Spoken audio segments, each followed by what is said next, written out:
Прошли годы, началась перестройка, а с ней свобода слова, и благодаря публикациям в печати, особенно в «Комсомольской правде», появился интерес к тому, что же произошло с группой Дятлова 30 лет назад. И, естественно, первой всплыла ракетная версия, как самая засекреченная. В печати стали появляться воспоминания поисковиков, на телевидении передачи о загадочных историях. На 90-е годы пришелся новый всплеск развития дятловедения. Добавились новые версии на популярные тогда темы НЛО и снежного человека. А в 2000-х вдруг лавинная версия мощно так зазвучала. Темой заинтересовались ученые, включая швейцарских, которые оперировали таким заманчивым термином, как «снежная доска». Канал Ірини Коновець-Поплавської. И вот конец 90-х. Население бывшего СССР живет в атмосфере сенсаций, разоблачений и веры в то, что сейчас наконец-то им все расскажут. 5 марта 1999 Екатеринбургская областная газета сообщила, что в экспоцентре состоялись первые дятловские чтения. Корреспонденту перехватывало горло от выступлений и от рассказов о том, какими были в жизни не вернувшиеся с маршрута ребята, как умели они дружить, как стремились познавать мир, творить добро. Организаторы встречи привезли в экспоцентр Марию Севастьяновну Будину. Собравшиеся решили обратиться к властям с просьбой вспомнить о главном, если не единственном, завоевании демократии, о гласности, приоткрыть завесу тайны над гибелью соотечественников, ставших, быть может, одной из первых жертв космического века. Не ради каких-то денежных исков необходима точка безрезультатных пока поисках, заверяли родственники погибших, а ради самой истины. Обратим внимание на язык той эпохи. С одной стороны, абсолютно искренние воспоминания о погибших ребятах, о том, какими они были, как дружили, мечтали, познавали мир. Но рядом с этим завеса тайны, жертвы космического века, гласность, истина, скрытая властью. И, видимо, уже тогда остро стоял вопрос об исках к космической отрасли, раз прозвучала оговорка такая, чтобы не думали, что корысти ради. Отсюда видно, что к концу 90-х сами дятловцы уже не воспринимались как реальные советские студенты, а скорее как персонажи большой национальной легенды. И на этом фоне переходим к последующим судьбам и начнем с прокуроров. Темпалов. Ему весной 59-го срочно выдали путевку в санаторий, чтобы под ногами не путался. Каратаев подчеркнул, что получить такое вознаграждение – это было невиданное доселе дело для прокурора из глубинки. В 1976-м 55-летний Темпалов уже инженер по кадрам цеха 32 Верхнесалдинского металлообрабатывающего завода. На пенсию по возрасту вышел в 1981 и переехал с семьей в Краснодарский край. Ветеран труда. Умер в возрасте 68 лет, по неподтвержденной информации утонул на рыбалке. Иванов Лев Никитич в 1962 стал начальником следственного отдела прокуратуры Целинного края, а в 1978 прокурором Кустанайской области. В 1985 ушел на пенсию и перешел в адвокаты при Кустанайской городской юридической консультации. Когда поднялась эта новая волна дятловедения, Иванову пришлось в нее вписаться, ведь он прекрасно понимал, что натворил. И прочитав несколько публикаций в Свердловской областной газете «Уральский рабочий» и Кустанайской областной газете «Ленинский путь», а кое-какая информация была дана и в Свердловской газете «На смену», Иванов понял, что ракетная версия устаревает, не канает и кажется скучной. Мало в нее кто верил. И вдобавок, какой шкандаль! По центральному телевидению дошли до того, что обсуждали версию убийства дятловцев. И в 1991-м 66-летний Иванов срочно пишет письмо на центральное телевидение, передача «Экология непознанного» товарищам Кузовкину и Мякченкову. Кузовкин – это физик-оптик, руководитель семинара экологии неопознанных явлений при редакции журнала «Вокруг света». Мехченков получил всенародную славу журналиста, раскрывшего тайну загадочных неопознанных явлений. И вот к этим товарищам Иванов обращается с такими словами. «Мне совершенно непонятна ваша версия о каком-то убийстве какими-то солдатами. Ничего не пойму. Какие солдаты? Кто кого убивал? Во-первых, в то время не было никаких солдат. Во-вторых, у них же нет наружных телесных повреждений, свидетельствующих о нападении и т.п. О каком убийстве солдатами может идти речь?» Конец цитаты. Чувствуете нервозность в этих строчках, и при этом Иванов нагнетает атмосферу. Лишь только я один остался из тех, кто знает истинные обстоятельства этой трагедии. Надо сделать презентацию, чтобы вам стало ясно о надежности источника информации. Потом пошло самовосхваление сплошное, только он носитель тайны, пнул по привычке Гордо, вы поняли. Иванов защищал свое непрофессиональное постановление о закрытии дела и напрашивался, чтобы его пригласили на передачу. «Передайте мой привет вашим товарищам-энтузиастам. Это хорошо, что вы интересуетесь прошлым, его забывать нельзя». Но события развивались, народ ракетную версию «Труба» шатал, и в 1996-м Иванов пишет статью «Тайна огненных шаров» с единственной целью укрепить в сознании пытливых трудящихся ракетную версию. Через год после выхода этой статьи бывший прокурор-криминалист Свердловской области покинул этот мир. Окишев. В 1960-м его откомандировали в распоряжение прокурора Молдавской ССР. В 1979-м награжден почетным званием «Заслуженный юрист Молдавской ССР». С 1986 на пенсии. По личной просьбе прокурора Республики Молдова в 1989-1992 годах выполнял работы по реабилитации граждан, необоснованно репрессированных в 30-х, 40-х и начале 50-х годов. В 1992-1994 прокурор отдела по надзору за соблюдением законов в органах национальной безопасности Республики Молдова. Проживал в Кишиневе, умер в 2018 в возрасте 99 лет. Теперь последующие судьбы партийных свердловских боссов и иже с ними. Кириленко. Во время событий 1962 года в Новочеркасске прибыл в город и совместно с Козловым, Микояном, Шелепиным и Полянским принимал решение о силовом подавлении выступлений рабочих. Как видим, еще в Свердловске Кириленко зарекомендовал себя как кризисный менеджер, который умеет решать неприятные вопросы. Также он участвовал в смещении Хрущева в октябре 1964-го. По воспоминаниям, возвратившись 16 октября 1964 с пленума ЦК, заявил: «Вот что значит хорошо подготовить вопрос, какого зверя завалили, это похлеще, чем кокнуть кабана». В 1982-м Кириленко впал в старческий маразм, но так цеплялся за власть, что на пенсию его удалось вытурить только через 12 дней после смерти Брежнева. Ештокин в апреле 1962-го занял кресло председателя облисполкома.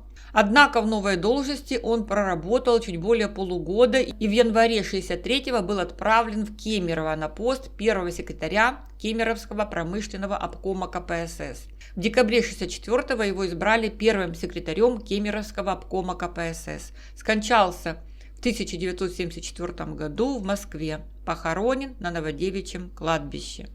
Павлов занимал пост первого заместителя председателя Свердловского облисполкома по 1969, больше о нем ничего не известно. Артюков после возвращения с поисков, начиная с весны 1959-го, стал сильно болеть.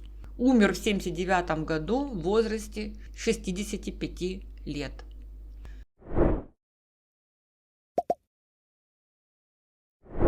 Что касается Мансиевдельского района, то тут такие дела.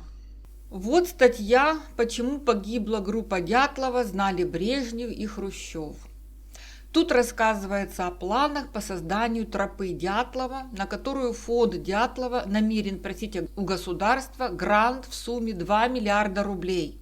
Тропа пройдет по берегу реки Ауспии и будет выводить на перевал Дятлова. Она будет призвана как помогать туристам, давать им уютный кров во время путешествия, так и беречь природу от людей. А здесь активистка фонда Елизавета Кузьмина рассказывает, что туристский поток там сейчас очень большой. Идет большая нагрузка на экосистему, тайга не успевает справляться. Кунцевич добавляет, всего будет 9 биваков Игоря Дятлова, Людмилы Дубининой и так далее по имени каждого из дятловцев. Надо, чтобы человек знал, что через сколько-то километров его ждет обустроенная стоянка с навесом, дровами, чтобы можно было отдохнуть, переночевать. И все эти туристические заманухи проводятся под лозунгом, от которого кровь стынет в жилах. Погибшая группа Дятлова спасет Манси. Репортаж из Уральской резервации коренного народа. В этой статье пишут, что на севере Свердловской области в тайге живет чуть больше 70 представителей народа Манси. Их жизнь сегодня совсем не похожа на быт их предков. Спутниковая связь, дома отделаны сайдингом, дети учатся в школе. И сами манси постепенно забывают свой язык, вымирают или уезжают жить в город. Общественники и власти пытаются остановить этот процесс. Валерия Нямова объясняет, указывая на избу без окон. Пьяная бригада строила 3 года 10 домов. В результате построили не очень. Они сначала поставили дома, потом залили фундаменты. Вообще непонятно как. В результате с полов дует, дома холодные. Власти пообещали исправить это положение. Мы ждали, пока проведут ремонт. Вот в этом году начали. В общем, в итоге туристы окончательно испоили Манси Ивдельского района. Вот статья 2020 года. Сейчас старшее поколение ушло из жизни, а молодежь не умеет ухаживать за оленями. Основная проблема Манси – пьянство. Их спаивают туристы, ведь в магазинах мансийцам стараются не продавать алкоголь, а туристов не ограничивают. Они покупают и поят местных жителей. Через мансийские стойбища лежат дороги на перевал Дятлова, поэтому туристы пересекаются с местными, обращаются к ним как к проводникам. Есть предположение, что из-за такого радушия туристов по отношению к рулевому, управлявшему моторной лодкой, погибла в прошлом году на реке Лозьва семья Пеликовых, мать с 3 детьми. Вот так туристы спасают Манси. В Ивдельском районе сейчас туристическим процессом рулит Валерий Анямов. Он как бы и друг дятловедов, но в интервью часто высказывает правду матку в эфир о том, как браконьеры губят его родные места. Если встретите Валеру Анямова, напомните ему, что у Манси есть собственный герой – шаман Бахтияров Никита Яковлевич, о котором мы рассказывали в 8 серии. Хорошо бы как-то увековечить память и о нем. Понятно, что все туристы допытывают оставшихся манси, а может вы что-то знали, может вам родители и деды шепнули, что там произошло на перевале. Ну, если что-то и рассказывали, то Валерий Анямов вам не выдаст, конечно. Но вот в комментарии к какому-то видео Марина Скрипченко написала: видела, как его отец с Сенкевичем балагурил в конце 70-х. «Клуб кинопутешествий» была такая передача. Там Анямов тоже говорил. Так за ними военные шли, за дятловцами. Степан Куриков, вообще нет о нем информации. В 1975-м был еще жив. Последним жителем Суеват-Пауля был его сын Николай. В конце 20 века поселок этот оказался заброшенным, старики умерли, а их дети переехали в поселок Хорпия. Куриков Григорий в течение 18 лет работал лесником в Вижайском лесничестве. В 60-е проживал в поселке Нижний Суеват-Пауль. Интересное воспоминание Бильского. Это биолог-охотовед. Он работал в госпромхозе Ивдельский с 1975 по 1985 год, начиная от начальника участка до директора госпромхоза. Осенью при заключении договоров в поселке Суеват-Пауль Бильский спросил у Степана Курикова: «Что там произошло?» Он ответил: «Люди замерзли, выбежав из палатки». На вопрос, зачем они выбежали, сказал: «Их напугал медведь». Говорил об этом неохотно. А что Бильский хотел? Степан Куриков – это потенциальный фигурант или свидетель. Что он еще тебе скажет? Само собой разумеется, что дятловедам и организаторам туристических маршрутов к перевалу нужна как воздух героизация дятловцев, и она идет полным ходом. Даже Каратаев как-то кинул. Дорошенко и Кривонищенко сняли с себя одежду, отдали Колмогоровой, а сами пошли голые в костер. И таких перлов до черта. Место преступления в итоге затоптали, поставили там отвратительные памятники, назвали перевал имени Дятлова, хотя если кого и героизировать, то Юру Кривонищенко.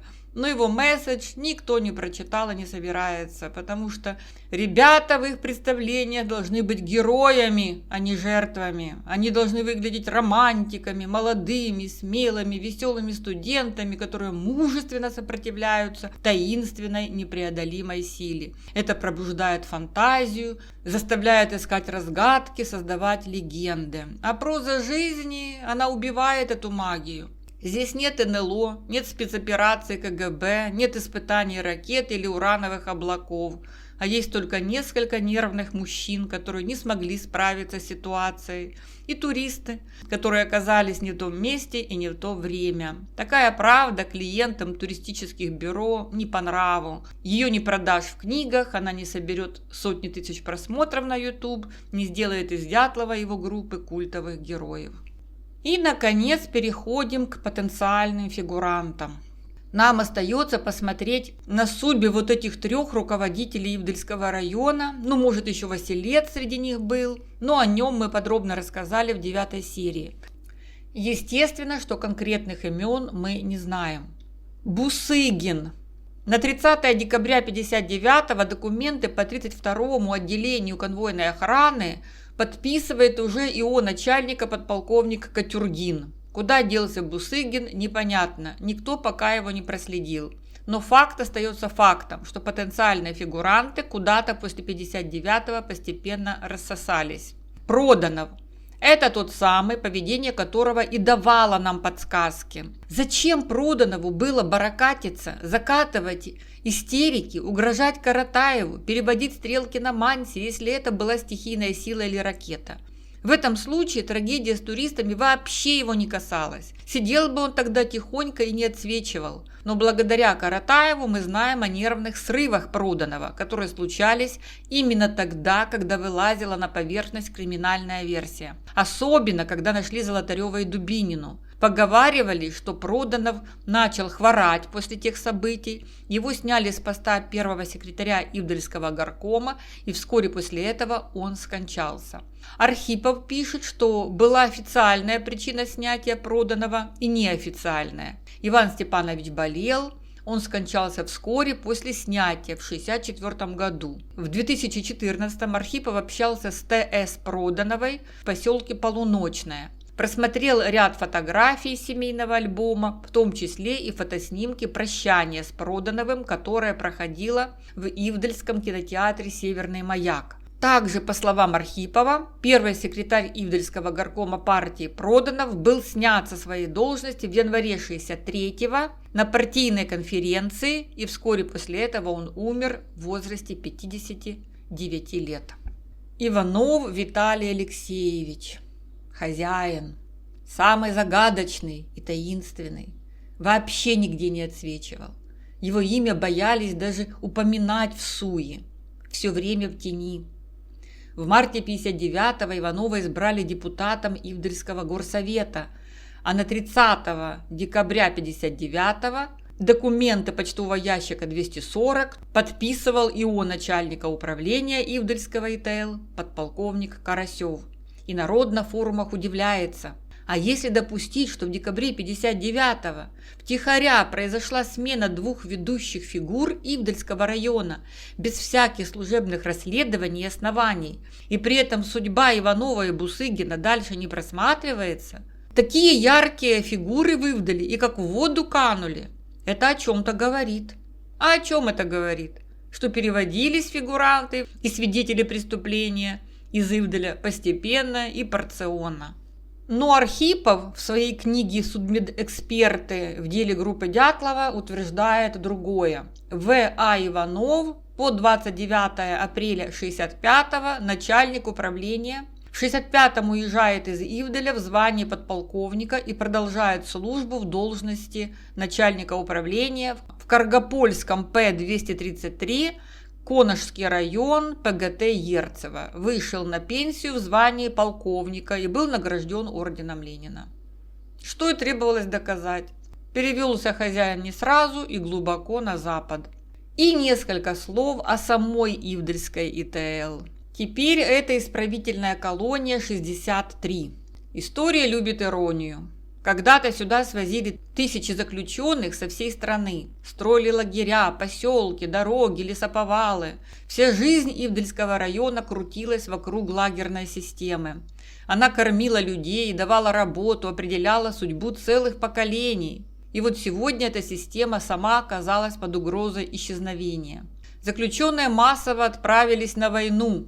Контингент сокращается, колонии закрываются одна за другой. Свердловский омбудсмен уже криком кричит о необходимости сохранить исправительное учреждение в Ивделе и Сосве. Мэр Ивделя в панике и открыто говорит о последствиях. Закрытие ИК-63 оставит без работы сотни людей и ускорит отток населения из города. Дошло до того, что газета «Вечерний Краснотурьинск» выпустила проект «Брошенные зоны», посвященный поселкам, которые десятилетиями существовали за счет колоний. Название одного из репортажей звучит почти как приговор. Тюрьму закрыли, а люди остались. Потому что колония здесь – это не просто учреждение ФСИН, это градообразующее предприятие, это зарплаты, магазины, школы, коммунальная инфраструктура, это смысл существования населения этого края. И оказалось, что народ тамошний ничего не умеет делать, кроме как воевать, охранять заключенных и жить со случайных туристов, которые жаждут пробраться на перевал Дятлова. Так обычно выглядят депрессивные территории, и, возможно, это самый неожиданный финал всей этой истории. Лагерная империя, которая когда-то казалась вечной, постепенно исчезает, а вместе с ней и население этих мест. Потому что здесь десятилетиями учили не создавать, а обслуживать государственные проекты, рубить, охранять, добывать, выполнять. И когда исчезла сама система, оказалось, что строить будущее некому. Символичненько так получается.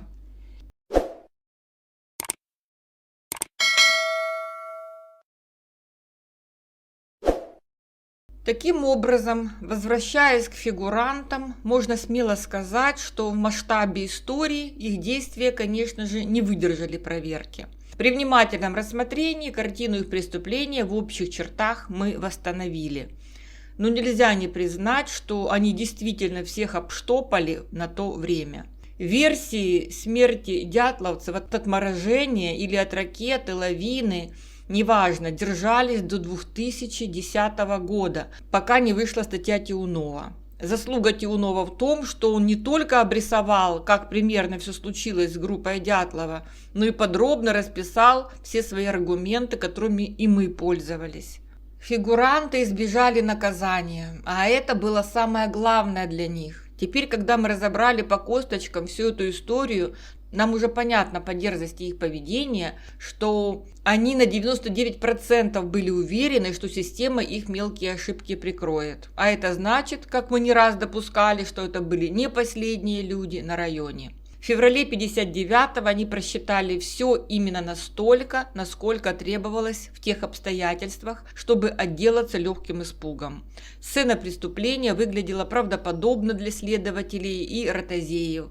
Мороз, снег, плохая погода. В 59 году этого хватало, чтобы закрыть вопрос. Мелкие нестыковки, разбросанная одежда, неестественные травмы ребер и ожоги, странные позы тел заболтали, а остальные улики замело снегом. Это и есть почерк прохаванной ментуры. Не оставить очевидных следов, представить все, как сами передрались и замерзли. Это был именно блестящий, холодный, циничный расчет местных силовиков. Убрать свидетелей, улики прикрыть при помощи ответственных товарищей, которым папы туристов не ровня. Короче, таким людям лучше дорогу не переходить.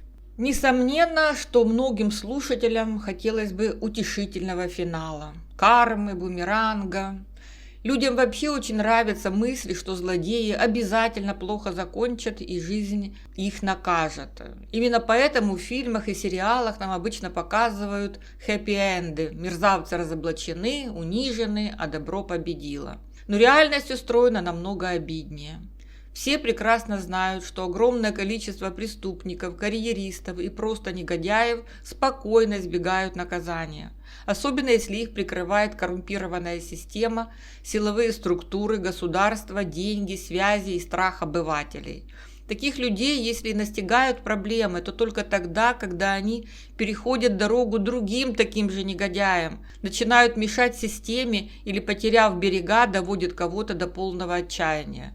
Нет никакого автоматического механизма покарания за плохие поступки. Его не существует. И если говорить о фигурантах, то да, никакого наказания они не понесли, потому что их преступление прикрыла советская власть. Более того, такие люди очень комфортно чувствуют себя именно внутри тоталитарных систем, где ценится собачья преданность, жесткость, умение молчать, тупо исполнять приказы, всегда быть готовыми делать грязную работу. И есть ощущение, что история с дятловцами для фигурантов – это вообще один эпизод среди многих. Такой неприятный рабочий момент. Потому что если человек годами живет внутри атмосферы насилия, страха, лагерей, то человеческая жизнь постепенно перестает быть для него чем-то особенным. И именно поэтому тоталитарные системы такие ужасные. Они создают людей, для которых чужая трагедия становится просто служебной проблемой, которую надо побыстрее закрыть. Отсюда следует, что и совесть фигуранта вряд ли мучила.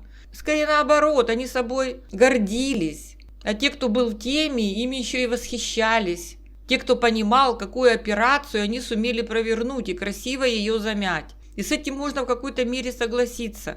Не каждый бы смог так хладнокровно и быстро решить проблему, не оставить следов и не провалиться во время проверок. Конечно, первые месяцы после трагедии фигуранты наверняка понервничали. Не будем делать из них роботов. Где-то до лета 59-го они спали плохо, прислушивались к разговорам вокруг, не всплыло ли чего, не нашли ли улик, не копает ли кто-то слишком глубоко. Но это был обычный страх за собственную шкуру. А дальше жизнь быстро вошла в свою колею. Они остались работать в органах, начальниками, офицерами. Для окружающих выглядели нормальными советскими людьми. Наружу ведь ничего не вылезло. И именно советская власть дала им главное – возможность жить дальше так, будто ничего не случилось. А себя они наверняка оправдывали очень просто. Так получилось, случайно вышло, не надо было туристам борзеть, сидели бы дома, ничего бы не случилось, а то шляются где попало. И вот, когда в 2010-м вышла статья Тиунова, то никто не вздрогнул. Ее тут же утопили в общем шуме дятловедения и превратили в очередную версию. Причем очень показательно, как дятловеды обычно реагируют на слово «криминал». Они сразу начинают: «А, вы про Манси? Или про беглых заключенных?» То есть разговор моментально уводится куда угодно, только не в сторону возможной причастности силовых структур и местного начальства. И постепенно вокруг трагедии выросла целая индустрия. А для многих поисковиков, участников тех событий и просто причастных, история группы Дятлова украсила старость. Интервью, телешоу, клубы памяти, книги, форумы, дятловские чтения, ютуб-каналы, бесконечные сенсации. И все делают вид, что продолжается какое-то большое расследование. Хотя реальной ценностью во всей этой многолетней лавине информации обладают только старые интервью, на которые мы и опирались, и подвиг Варсеговой по эксгумации Золотарева. А все остальное – это бесконечный белый шум вокруг трагедии. В 2017 году фонд памяти группы Дятлова выложил материалы уголовного дела в открытый доступ. И надо сказать, что современное состояние дятловедения государство вполне устраивает. Уголовное дело еще раньше было вычищено, зашлифовано и превращено в полуразвалившийся архивный конструктор. Нате, играйте, спорьте про лавины, НЛО, ракеты, снежного человека, психотропы, шпионов, сколько угодно. А в сентябре 2018-го Генеральная прокуратура все-таки под давлением общественности начала проверку уголовного дела о гибели группы Дятлова. И приурочив 60-летней годовщине этого преступления, именно 1 февраля 2019-го представитель ведомства сообщил, что проверка подтвердила достоверность материалов уголовного дела. И наиболее вероятными прокуратура считает 3 версии природных причин происшествия – лавину, снежную доску и ураган. Через 1,5 года опальный начальник управления по надзору прокуратуры Свердловской области Курьяков на пресс-конференции заявил буквально следующее. Проверка завершена, выводы являются окончательными и с точки зрения прокуратуры вопрос закрыт. И под это решение Генпрокуратуры смастырили целый сериал и вбухали кучу бабла именно в официальную лавинную версию. И даже немецкое подразделение Disney приобрело права для показа этого сериала на платном канале Fox German. Также права купила платформа, рассчитанная на лохов из Швеции, Дании, Исландии, Финляндии и Норвегии. Чему я не удивляюсь, честно говоря, что именно скандинавам понадобилось это фуфло. Не хватает им в жизни такой перчинки. А тут трагическая случайность среди снегов Урала, красиво, кинематографично и, главное, безопасно для всех участников истории спустя 60 лет. Что еще нужно для хорошего сериала? На чем держится современное дятловедение, признался Коськин. Для всех нас действительно самым главным является вовсе не та конкретная причина, из-за которой полвека назад погибли дятловцы. Нам важно, как именно они погибали и как самоотверженно боролись за жизнь своих товарищей по несчастью. В конце концов, именно по этой причине память о группе Игоря Дятлова до сих пор живет не только в УГТУ УПИ, но и далеко за пределами Екатеринбурга.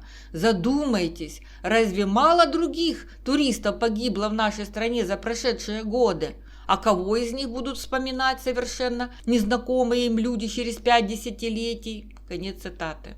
В этой циничной фразе вся суть дятловедения. В ней слышится почти гордость. Смотрите, мы сохранили память. Память? А это точно память? Память вообще-то это достоинство, правда и уважение. А бесконечное смакование ужасов, превращение погибших персонажей конспирологического фольклора – это уже совсем другое. Поэтому финал всей этой истории, наверное, выглядит так. Задумайтесь. Канал Ірини Коновець-Поплавської. Мы разобрали только один эпизод из миллионов подобных. Один маленький фрагмент большой истории, который так и не стал уроком для остальных. А ведь смысл любой трагедии не в том, чтобы десятилетиями плодить вокруг нее легенды, сенсации и бесконечные версии. Смысл в том, чтобы понять, почему она произошла, какие человеческие ошибки к ней привели и что нужно изменить, чтобы подобное не повторялось. Потому что каждая трагедия должна чему-то учить. Иначе со временем она превращается в фарс, и тогда общество перестает искать ее причины. А это значит, что урок снова не усвоен, и все повторяется в другой форме, в другом месте и с другими людьми. С другой стороны, мы увидели, как все эти механизмы работают и сегодня. Структура общества, по большому счету, не изменилась. Значительная часть людей по-прежнему не хочет задумываться, в каком мире они на самом деле живут. Они строят свое маленькое благополучие внутри бутафорской системы, служат ей, защищают ее, закрывают глаза на несправедливость и предпочитают не замечать того, что нарушает привычную картину мира. Они убеждают себя, что не все так однозначно, что наверху лучше знают, как надо, что от них ничего не зависит и что главное не высовываться. Так жить проще, спокойнее и безопаснее. Эти люди и детей своих растят в этой выдуманной картине мира и внушают им, что должность профессора, начальника стройки, депутата, чиновника – это какая-то защита. Им кажется, что если они преданы системе, то их не тронут. Если они молчат, то все будет нормально. Если они поддерживают власть, то она их защитит. Но потом, однажды, то, что они так весело строили, приходит уже за ними самими и их детьми. И тогда они растерянно спрашивают: за что? Мы же свои, мы же помогали все это создавать, мы же молчали, мы же никогда не интересовались политикой. И даже тогда, когда реальность уже буквально ломится в окно, когда все становится очевидным, такие люди все равно продолжают служить созданной ними гнилой системе. Потому что иначе придется признать, что они десятилетиями помогали строить клетку вокруг себя самих. Параллельно существует и другая, не менее многочисленная часть общества. Это те, кто готов верить чему угодно, лишь бы лишний раз не задумываться. Сегодня им расскажут про секретные испытания, завтра про мировой заговор, послезавтра про рептилоидов или плоскую землю. И они поверят, потому что тоже хотят жить спокойно. А для этого лучше считать, что все под контролем, что кто-то наверху обязательно разберется, что добро и справедливость побеждают автоматически, карма и бумеранг все порешают, сиди и жди на берегу реки по совету восточных мудрецов. Главное – быть всегда на позитиве и не задавать лишних вопросов. Так жить гораздо комфортнее. Вот в таком мире мы все и живем.